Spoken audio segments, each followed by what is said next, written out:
Mixer चलाने से पहले कॉटन का इस्तेमाल जरूर करें। Hello good morning viewers, welcome to back my YouTube channel. आप सब कैसे हो? उम्मीद करती हूँ आप सब बहुत अच्छे होंगे। आज मैं लेकर आई हूँ फिर से एक बहुत काम की वीडियो जो आपके घर और किचन के काम को आसान करेगी। यह वीडियो देखने में आपका 1 रुपया भी खर्च नहीं होगा, तो प्लीज वीडियो को लाइक और चैनल को सब्सक्राइब करना बिल्कुल ना भूलें। देखिए, हर घर में मिक्सर का इस्तेमाल होता है, मैं भी करती हूँ। बहुत सारे मिक्सर में ना साइड में जगह होती है कि इसे क्लीन करें और जो लिक्विड है या जो भी गंदगी निकलती है वो साइड में बह के निकल जाए, पर कुछ मिक्सर में ये सुविधा उपलब्ध नहीं होती है।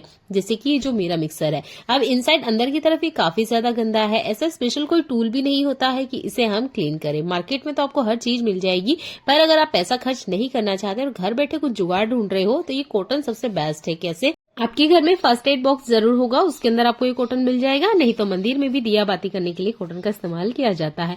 थोड़ा सा लेना है, जितना मैंने हाथों में लिया है, आप चाहे तो कम भी ले सकते हैं। ये देखिए, इतना कॉटन काफी होगा हमारा ये जो मिक्सर है इसको साफ करने के लिए। देखिए, डायरेक्ट डालेंगे तो ये इसके अंदर ही रह जाएगा, इसलिए फोक का इस्तेमाल करेंगे। अच्छे से इसमें सेट हो जाता है। अगर आपको लगता है कि ठीक से नहीं बैठ रहा है तो एक नॉर्मल जो रबर बैंड होता है उसका आप इस्तेमाल कर सकते हो। क्लीन करने से पहले आप थोड़ा सा बर्तन लिक्विड लें।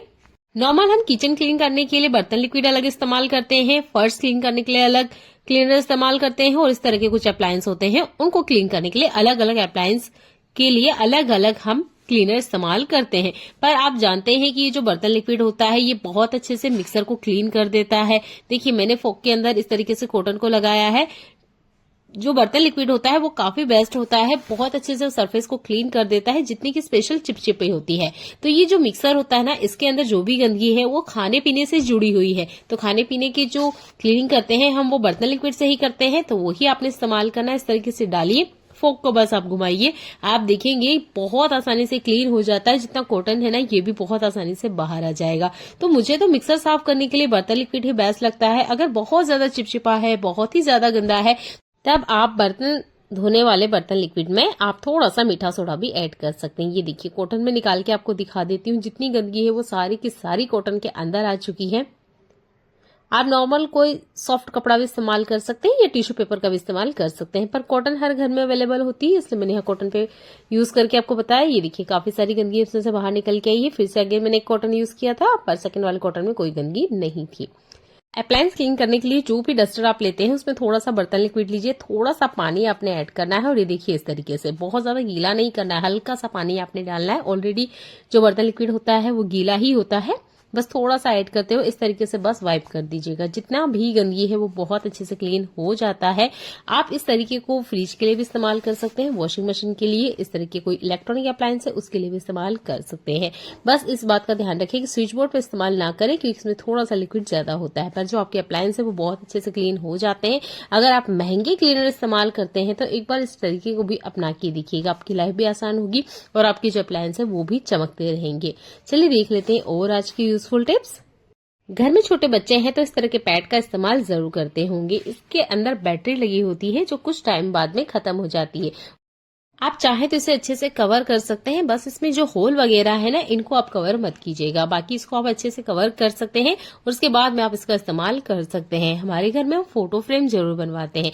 घर में अगर इस तरह के फोटो रखे हुए हैं तो ये बिल्कुल फ्रेम की तरह अच्छे से काम करेगी। मैं छोटा सा ही जुगाड़ बता रही हूँ, आप इसे जरूर अपना के देखिएगा। मेरे बेटे में ना बिल्कुल भी सब्र नहीं है। जब मैं इसे कर रही थी ना तो वो मुझे बीच बीच में काफी ज्यादा कह रहा था मम्मी मैं करूँ, तो ये इस पैड को कवर नहीं कर पाई थी। आप चाहे तो गिफ्ट पेपर से या नॉर्मल जो हमारा वॉल पेपर होता है उससे कवर कर लीजिएगा। उसके बाद में इस तरीके से सैलो टेप लीजिए, फोटो के पीछे आप कुछ इस तरीके से लगा दीजिएगा जैसे मैं आपको दिखा रही हूँ। ये देखिए, आप डबल टेप का भी इस्तेमाल कर सकती हूँ। मैं डबल टेप का इस्तेमाल इसलिए नहीं करती हूँ क्योंकि जब हम इसे खींच के निकालेंगे ना तो हमारी फोटो वगैरह खराब हो जाती है। तो डबल टेप का इस्तेमाल ना करते हुए इस तरह की टेप का इस्तेमाल करें, इसके ऊपर चिपका दें आप जैसे मैं आपको दिखा रही हूँ। देखिए, जो बेकार सा पैड है बहुत अच्छे से फ्रेम की तरह ये काम करेगा और इसमें होल वगैरह कुछ भी करने की जरूरत नहीं है। इसमें ऑलरेडी पहले से होल किए हुए होते हैं, बस आपको हैंग करने की देर है। तो उम्मीद करती हूँ अगली बार इस तरह के पैड या इस तरह की कोई भी चीज आपके घर से निकल रही है तो आप उसे बिल्कुल भी नहीं फेंकोगे। और ऐसा नहीं है कि ये चलती नहीं है, बहुत लॉन्ग टाइम तक चलेगी, सालों साल आपको देखने की जरूरत भी नहीं पड़ेगी। ऐसा ही एक और काम का यूजफुल टिप, ये पेपर क्लिप आपके घर में भी इस्तेमाल होती होगी। मेरे पास ये बड़ा वाला पेपर क्लिप है, इसका एक मैं यूज आपको बता रही हूँ। अगर आप चाहें तो इमरजेंसी में इस टिप को इस्तेमाल इस्तेमाल कर सकते हैं।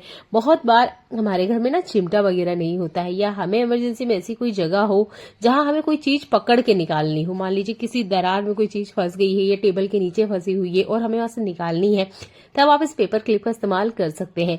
आप यहाँ पर पेंसिल भी लगा सकते हो, इस तरीके से स्पून भी लगा सकते हो। कोई भी चीज आप इसके ऊपर लगाने के बाद में इस तरीके से दबाओगे तो देखिए एक चिमटे जैसा ही काम करेगा। अगर कोई चीज अंदर की तरफ या टेबल के बीच में या कोई दरार में फंस गई है तो निकालने के लिए बेस्ट आइडिया है। इमरजेंसी में टिप बहुत ज्यादा काम आती है। मैंने किचन की चम्मच यूज करके बताई है, आप इसमें पैन वगैरह स्केल का भी इस्तेमाल कर सकते हो। बहुत कम जगह में या किसी चीज को उठाने के लिए आप इस पेपर क्लिप का इस्तेमाल कर सकते हो, कुछ इस तरीके से जैसे मैंने आपको दिखाया है। आप चाहे तो यहाँ पर परमानेंट इसे बनाना चाहते हो तो ग्लू गन से आप इसे चिपका भी सकते हो। ये टिप बहुत ज्यादा काम आएगी इमरजेंसी के लिए। ऐसा ही एक और काम का यूजफुल टिप, जब हमारे किचन में खाना वगैरह बनता है तो हम लोग ना कुछ इस तरह के शीशे का इस्तेमाल करते हैं। अब कुछ बच जाता है तो हम अक्सर इसमें ही छोड़ देते हैं, जिसकी वजह से ना ये बहुत जल्दी खराब हो जाते हैं। फ्रिज में भी रखो, ये बहुत ज्यादा मेसी दिखाई देता है। देखिए चाहे तो हम इसे पैक करके रख सकते हैं, पर रखने में दिक्कत होती है। कोशिश कीजिएगा अगर आपके घर में इस तरह के शीशे का इस्तेमाल करते हैं तो मैंने एक थोड़ा सा कम बजट वाला एक तरीका आपको बताया है। आप चाहे तो ये आपकी चॉइस है, आप कर सकते हो। डी मार्ट से मैंने इसे 13 रुपीज में 1 ग्लास की बोतल को खरीदा है। आप लोकल मार्केट से अगर परचेस करते हो तो 10 रुपए के अंदर ही आपको मिल जाएगी, और अगर आप ज्यादा क्वांटिटी में लेते हो, मान लीजिए 12 या 24, तो शायद और कम रेट में भी आपको ये मिल जाए। देखिए इस तरह की बोतलों का इस्तेमाल करें। इसके अंदर ये जो बचे हुए थोड़े से मसाले रहते हैं ना, इनको आप रख लीजिएगा। एयरटाइट कंटेनर होता है, अगर आप बाहर भी रख दोगे, साल भर बाद भी खोल के देखोगे तो ये मसाले खराब नहीं होते हैं। पर जो सेशे है इसमें हम कितना भी अच्छे से पैक करके क्यों न रख दें, इसके बाद भी ये मसाले खराब हो जाते हैं और देखने में बिल्कुल भी अच्छे नहीं लगते हैं।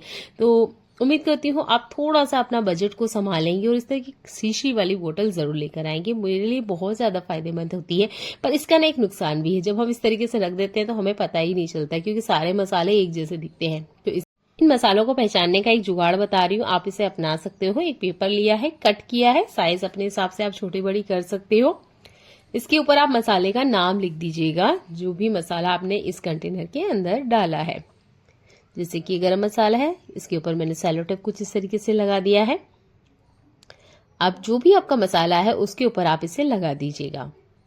आप बोतल को धोगे तभी ये बाहर निकल के आएगा, शायद तब भी ना निकले।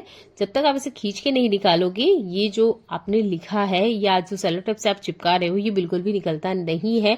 अगर आपने इसे 2 महीने 3 महीने बाद भी अगर ये आपके हाथ लगी तो आपको बराबर नजर आएगा कि ये बोतल मसाला किस चीज का रखा था।